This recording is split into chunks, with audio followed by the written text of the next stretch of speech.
La valle di Champorché è la prima valle che si incontra sulla sinistra entrando in Valle d'Aosta, alla destra orografica della Dora Baltea, nei pressi del comune di Bard, in cui sorge maestoso l'omonimo forte.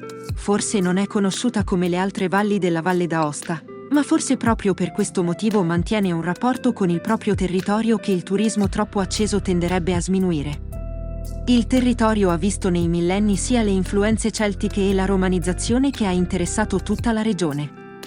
La sua posizione prossima a Bard e l'influenza che l'omonima nobile famiglia ebbe nei destini di quest'area sono anche al centro delle sue vicende medievali.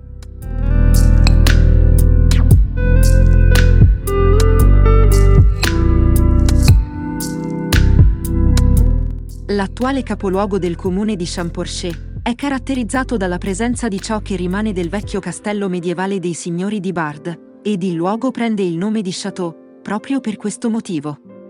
Arrivando nel piccolo centro si può subito apprezzare la struttura delle case in pietra, ed alcuni edifici rimandano al periodo tardo medievale, in cui l'ampiezza della fortificazione era maggiore, e consistente doveva anche essere l'insieme di attività che vi si svolgevano. Il camminare tra le piccole stradine dà la sensazione di muoversi fuori dal tempo, complice anche il panorama che si apre verso le montagne.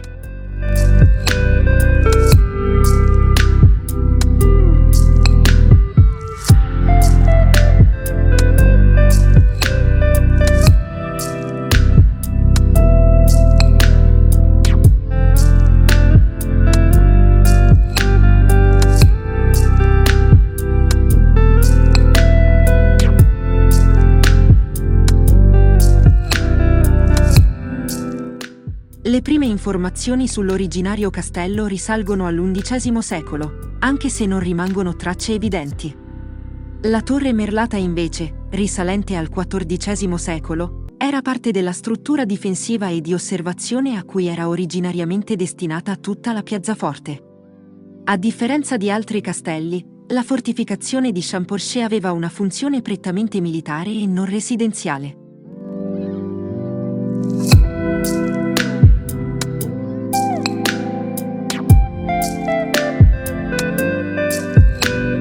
A distanza di pochi metri, in quella che adesso è una piccola piazza, è posizionata anche la chiesa parrocchiale di San Nicola. La struttura attuale, risalente a rifacimenti dal 1532 al 1728, è di origine ancora più antica, o comunque lo sono alcune sue parti databili al XIV secolo. Gli altari, in stile barocco, realizzati in legno intagliato, dipinto e parzialmente dorato, sono muniti di statue di santi, tra cui spicca al centro dell'altare maggiore quella di San Nicola, patrono della parrocchia.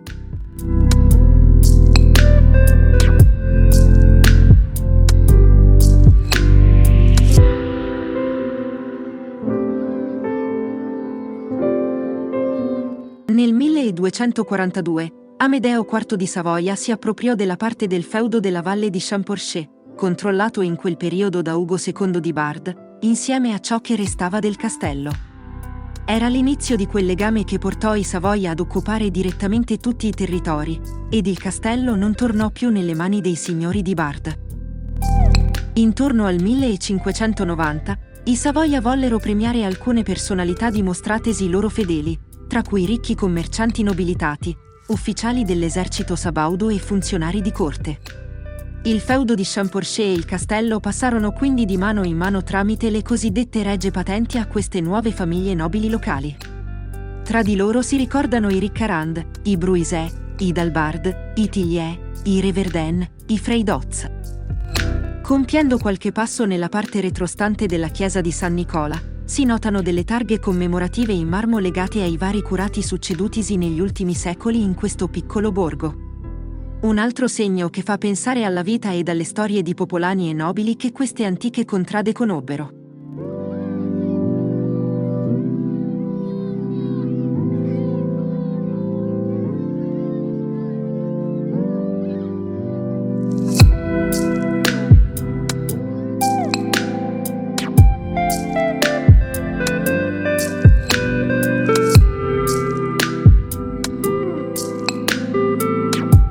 Godendo del silenzio che circonda questo borgo, della splendida natura che lo circonda, ci concediamo un ultimo sguardo osservando i segni del tempo passato e il fumo dei caminetti che sui tetti ci riportano alla vita attuale. Un attimo di meditazione e la nostra visita a Château di Champorcher e dalle sue testimonianze medievali è terminata.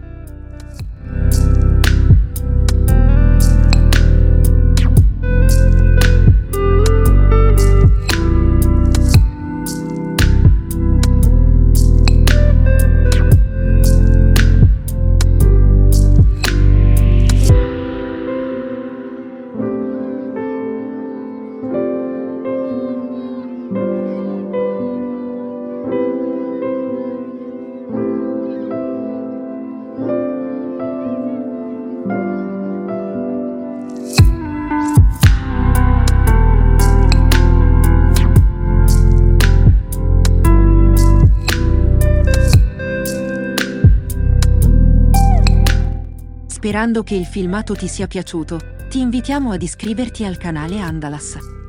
Anche un mi piace ed un commento sarebbero graditi. Nel ringraziarti ti diamo l'arrivederci al prossimo video.